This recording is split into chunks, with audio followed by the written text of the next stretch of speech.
English podcast by Speak English with Grace. Hey everyone, and welcome back to the Hop English podcast. I'm your host, Mona.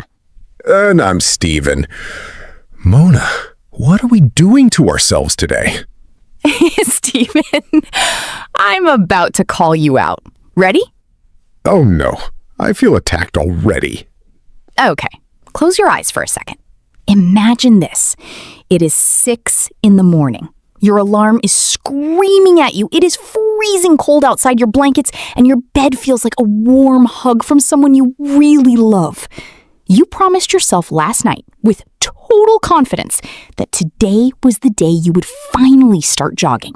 You imagined yourself looking fit, feeling energetic, conquering the world. But now, your brain is whispering, just 5 more minutes.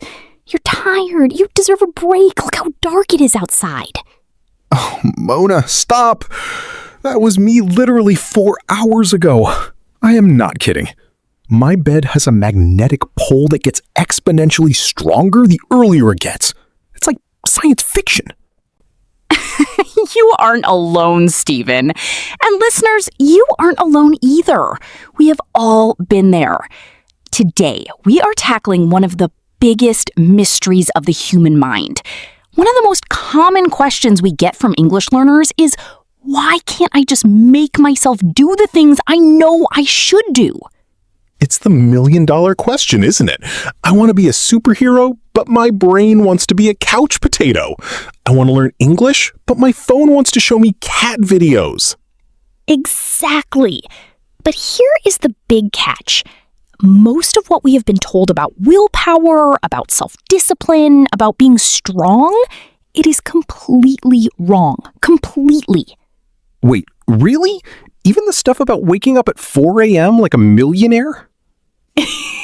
Especially that stuff. People think discipline is about being a tough guy, a drill sergeant yelling at yourself. But science and history tell a much cooler, much smarter story.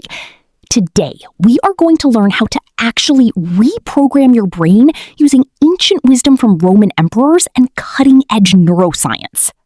Roman emperors? Neuroscience? Now I am genuinely intrigued. This sounds less like a podcast and more like a masterclass. Roman emperors? Neuroscience. Now, I am genuinely intrigued. This sounds less like a podcast and more like a masterclass. It is. And for all our English learners listening right now, stay tuned until the end. We have woven in some amazing power words to help you speak more fluently. Words like gratification, aversive, resilience, and incentive. Plus, I will share a secret strategy at the very end that makes discipline feel, wait for it, effortless. Effortless discipline? That sounds like a dream. That sounds like magic. It's not magic, it's neuroscience. But it feels like magic. Let's dive in. Okay, Steven, let me paint another picture for you. But this time, no alarms. This time, it is much more delicious. Delicious? Okay, you have my attention. Imagine you are at a party, a birthday party maybe. In the middle of the table, there is a giant, beautiful chocolate cake. It has thick frosting. It has little chocolate shavings on top. It looks incredible.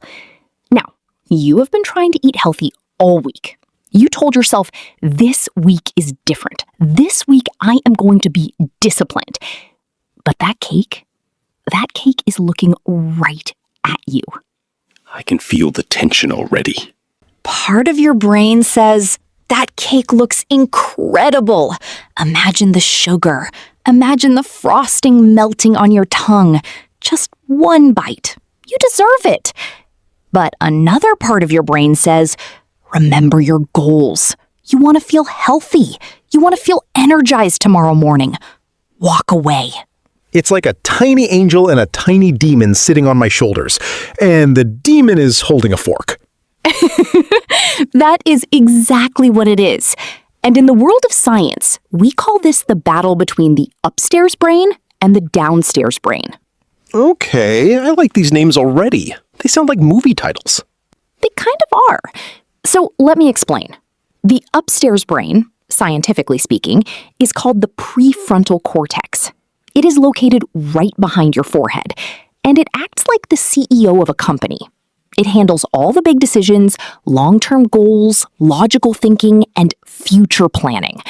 When you say, I want to be healthy next year, that is your upstairs brain talking. And the downstairs brain? Let me guess. That is the party animal. Precisely. That is the limbic system. This is the ancient part of our brain, the part we share with lizards and squirrels. It only cares about two things: feeling good right now and avoiding pain right now. It does not care about your goals next year. It does not care about your English exam next month. It only cares about this exact moment. So the downstairs brain sees the cake and says, eat, now. Exactly. But here is where it gets really interesting. When you see that cake, your downstairs brain releases a chemical called dopamine. Now, a lot of people think dopamine makes you feel happy. That is actually a myth. Wait, really? I thought dopamine was the happy chemical. Most people do, but scientists have learned something different. Dopamine does not create happiness. Dopamine creates craving. It creates the chase. It tells your body, go get that reward right now because it might disappear. Dopamine is the chemical of anticipation, not enjoyment. So my brain is basically a toddler screaming for candy, and my logical self is the tired parent trying to say no? Yes, that is a perfect metaphor. Absolutely perfect. Your upstairs brain is the parent. Your downstairs brain is the toddler. And the toddler has a lot of chemicals on its side. Okay, so how do we parent our own brains? How do we say no to the toddler? Well, here is the first big lesson. Researchers have found that our willpower acts just like a muscle. Like a bicep? Exactly, like a bicep. This is a huge concept from a famous book called The Willpower Instinct by Kelly McGonigal. Just like your arms get tired if you carry heavy groceries for 20 minutes, your willpower gets tired if you use it too much during the day. Wait, hold on. That is huge.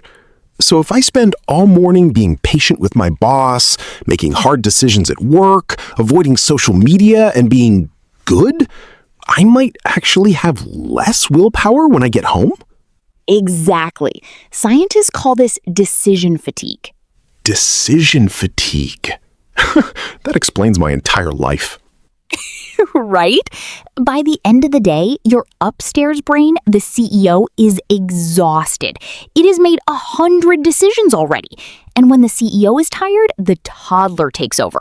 That is why most people cheat on their diets at night, not in the morning. That is why you might study English in the morning, but watch Netflix at night. That makes me feel so much better, Mona, honestly. I always thought I was just weak. I thought something was wrong with me. Nothing is wrong with you. You just have a human brain, and human brains get tired. Okay, so if willpower is a muscle, how do we make it stronger? Do I just need to try harder? Push through the pain? Actually, Stephen, trying to manhandle your brain with pure willpower usually fails, and sometimes it makes things worse. Really? But that's what everyone says. Just be stronger, just have more discipline. I know, and that advice sounds good, but it doesn't work for most people. Let me tell you a story. There is a famous author named Mark Manson. You might have heard of his book, The Subtle Art of Not Giving a Oh yeah, that book was everywhere. Right. Well, Mark tells a hilarious and honestly painful story about trying to follow something called the Uberman sleep schedule. The Uberman what? That sounds like a bad superhero. It kind of is. The Uberman sleep schedule is this extreme idea that you can train your brain to only need 20 minutes of sleep every 4 hours. No long sleep at night, just short naps all day. The idea is that you can become superhuman and have way more waking hours. That sounds like torture. 20 minutes of sleep? I need 8 hours minimum. Same. But Mark tried it. He really tried. For weeks, he forced himself to follow this schedule. And here is what happened. He spent his days in a complete daze. He walked in circles just to stay awake. He forgot his own mother's name because he was so exhausted. He used what he calls straight-up self-abuse to try to force himself into discipline. Ouch. Did it work? Not at all. Eventually, his body gave up completely. He collapsed and slept for 16 hours straight. When he woke up, he realized something important. Discipline based on self-denial and shame is not sustainable. You cannot hate yourself into becoming a better person. Wow, that hits close to home. I have definitely tried to hate myself into studying harder. It never works. It never works. And here is why. When you treat yourself like a horrible person for failing, you actually create more stress. Your body releases cortisol, the stress hormone. And what does your brain want when it is stressed? Comfort. So, more cake? Exactly. More cake, more Netflix, more scrolling on your phone. It is a vicious cycle. Shame leads to stress. Stress leads to indulgence. Indulgence leads to more shame. And then the cycle repeats. So the tough guy approach backfires. It backfires spectacularly. To truly master self-control, we have to stop being our own bullies. We have to start being our own coaches. A coach encourages you. A coach helps you improve. A coach does not scream at you for making one mistake. I need to write that down. Stop being your own bully. Exactly. Now, let's look at someone who figured this out almost 2,000 years ago. Okay, you mentioned a Roman emperor earlier. Are we really about to get life advice from someone who wore a toga? We are, and his name is Marcus Aurelius. He was the most powerful man in the world. He was the emperor of Rome. He had armies, gold, palaces, servants, everything you could possibly want. And he struggled with self-discipline? The Emperor of Rome? He really did. And specifically, he struggled with the exact same thing you struggle with, Stephen. Getting out of bed in the morning. No way! The Emperor of Rome had trouble getting out of bed? He wrote about it in his personal journal, a book that we now call Meditations. It is one of the most famous philosophy books in history. And in that journal, he reminds himself, and I quote, "At break of day, when you are reluctant to get up, let this thought be present. I am rising to do the work of a human being."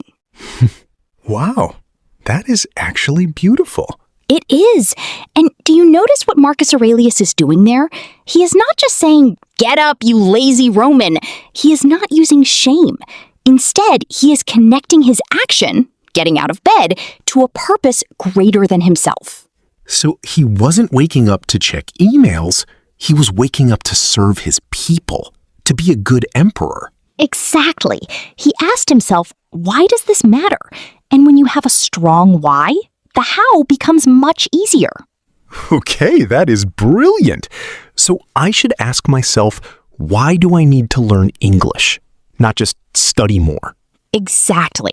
Maybe you want to travel. Maybe you want a better job. Maybe you want to talk to someone you love. That is your purpose. That is your rising to do the work of a human being. I love that. What else did Marcus Aurelius do? He also practiced something called voluntary discomfort. Voluntary discomfort? That sounds like a fancy way to say being miserable on purpose. It kind of is, but hear me out. Even though Marcus had silk robes, soft beds, and fancy food, he would sometimes choose to sleep on the hard floor. He would sometimes eat plain bread instead of a feast.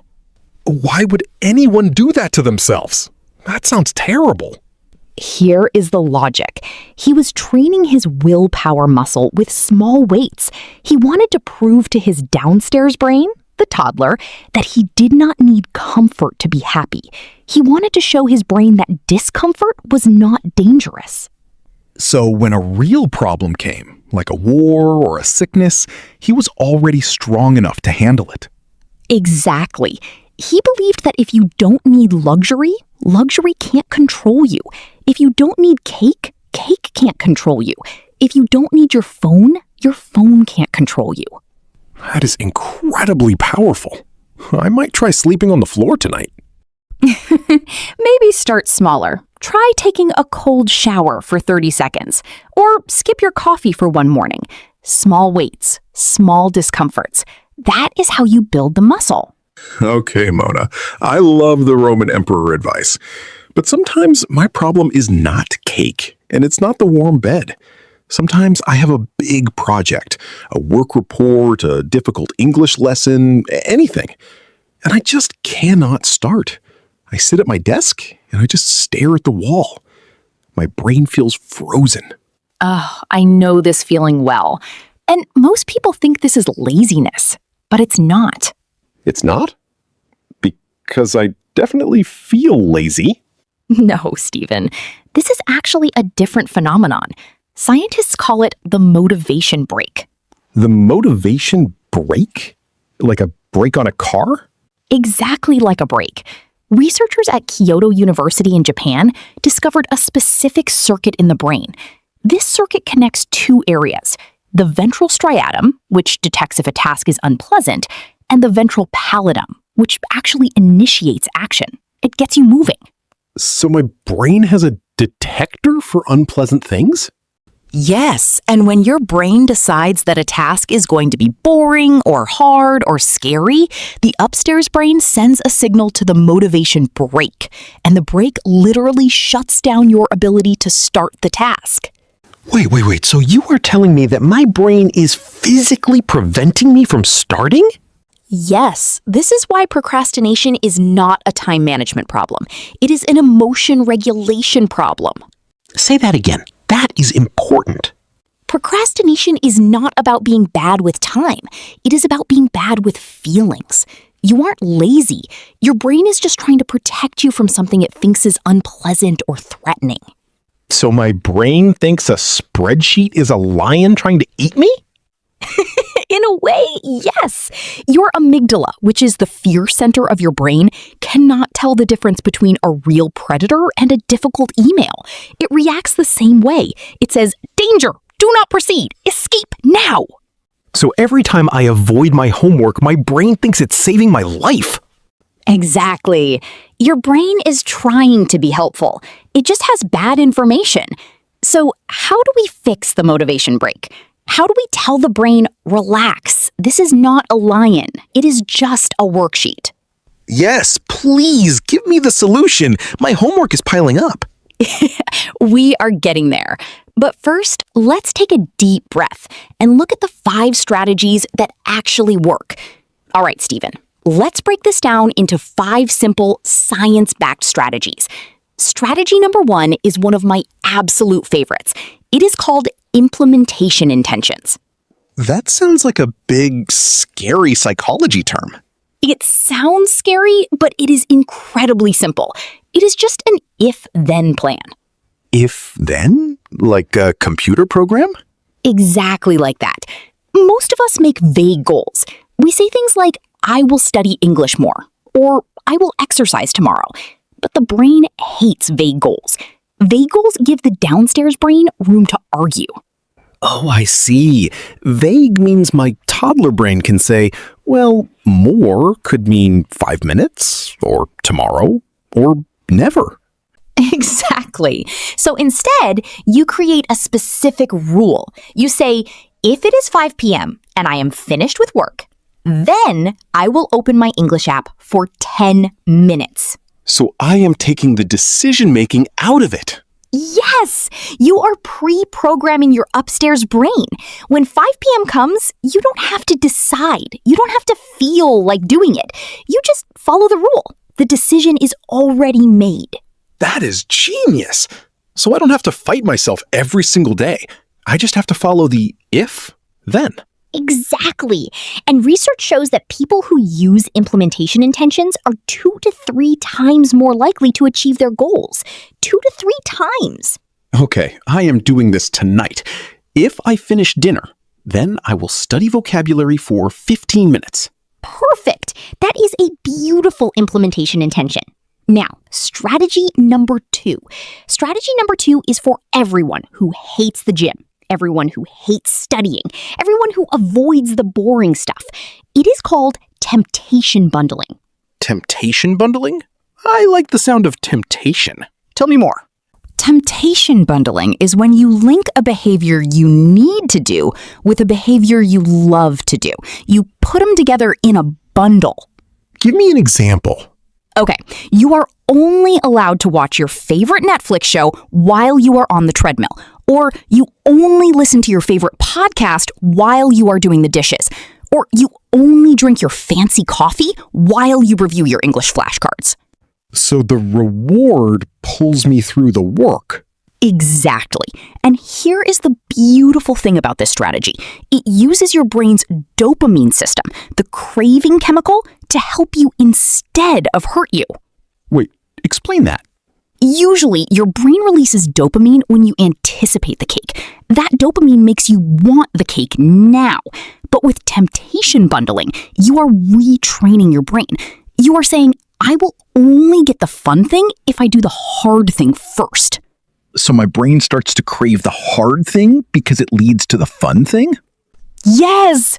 Over time, your brain rewires itself. I actually did this with audiobooks and cleaning. I was only allowed to listen to my thriller novel while I was cleaning my kitchen. And Stephen? What? My kitchen was the cleanest it has ever been. I mean, spotless, because I had to know what happened in the next chapter. That is brilliant. I am going to do this with my favorite music and my English writing practice.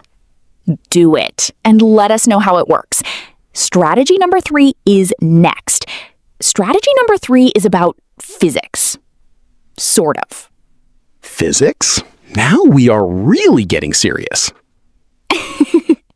In physics, there is a concept called activation energy.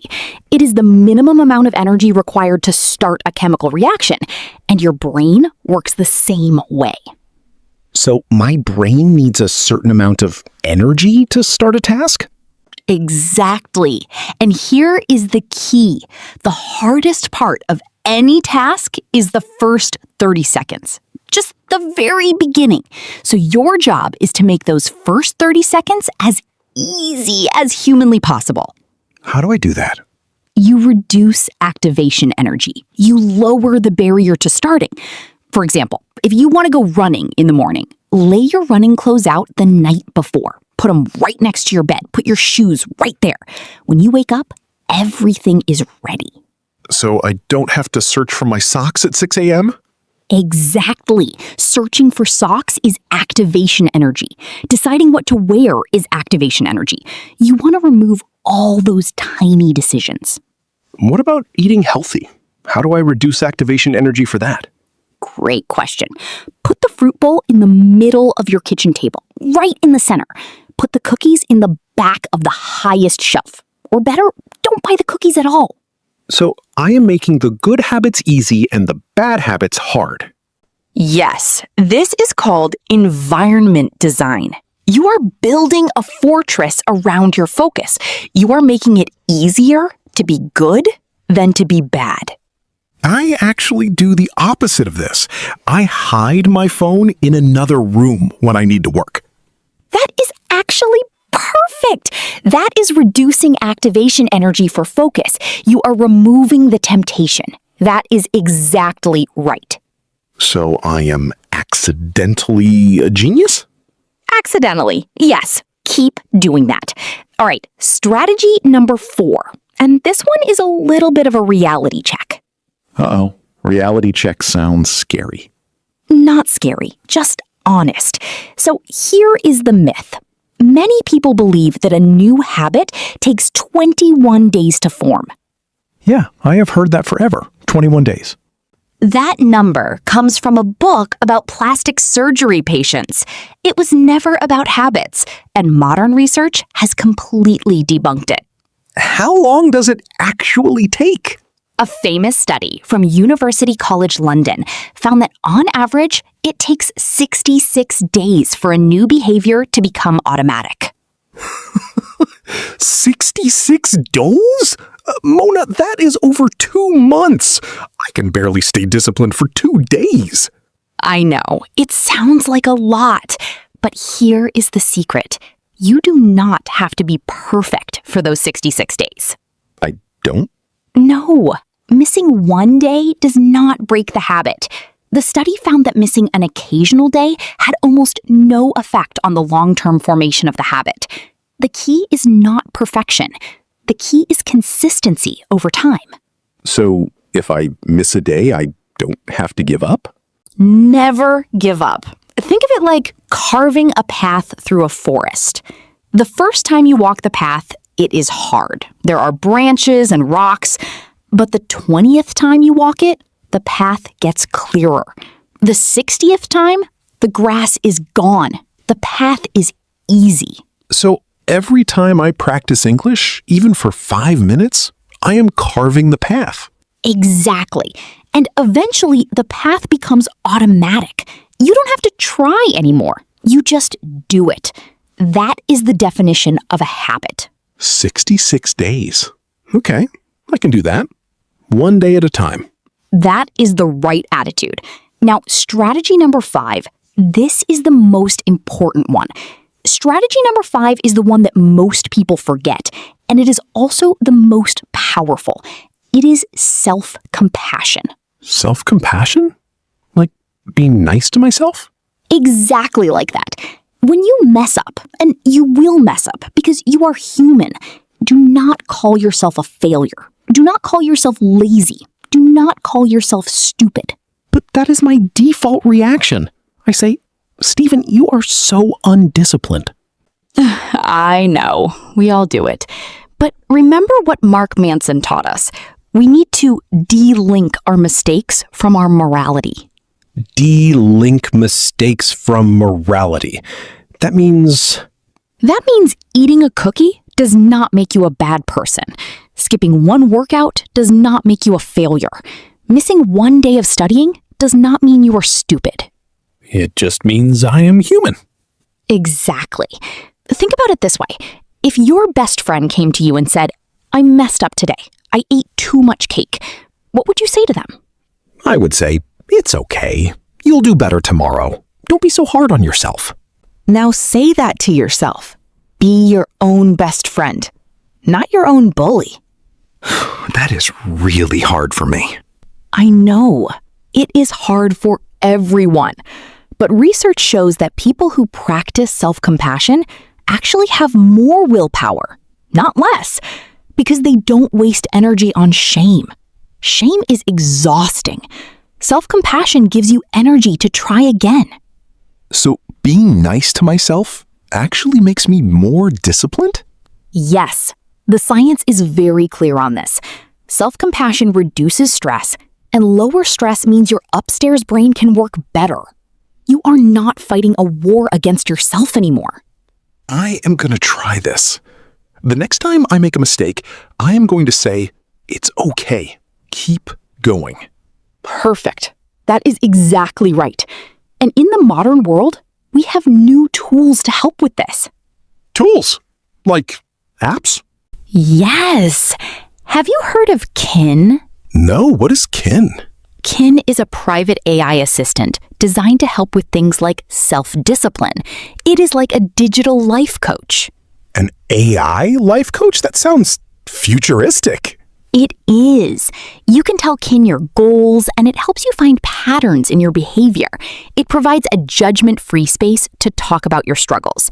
Sometimes just saying, "I am struggling today," to an AI can help you pause and plan instead of reacting impulsively. So it is like having a coach in your pocket. Exactly. Technology doesn't have to distract us. It can also help us grow. Mona, this has been genuinely helpful. I feel like my upstairs brain is finally back in charge. But before we go, can we do our vocabulary breakdown? I want our listeners to be able to use these power words in their next English conversation. Absolutely, Stephen. This is my favorite part. Let's do a quick speaking practice session. I will give the word and you give us a simple definition and an example sentence. Ready? Born ready. Word number 1, gratification. We talked about delayed gratification earlier. Gratification just means pleasure, satisfaction, or reward. It is the good feeling you get when you do something enjoyable. So delayed gratification means waiting for a bigger reward later instead of taking a small reward now. Example sentence: learning English requires delayed gratification because you don't see results immediately, but the long-term benefits are huge. Perfect example. Word number 2, aversive. Aversive means something unpleasant, something you naturally want to avoid. It causes a feeling of dislike. Example sentence: I find public speaking very aversive, so I always try to practice extra hard before a presentation. Don't we all? Word number 3, resilience. Resilience is the ability to bounce back after something difficult. It is emotional strength. When you fail and then try again, that is resilience.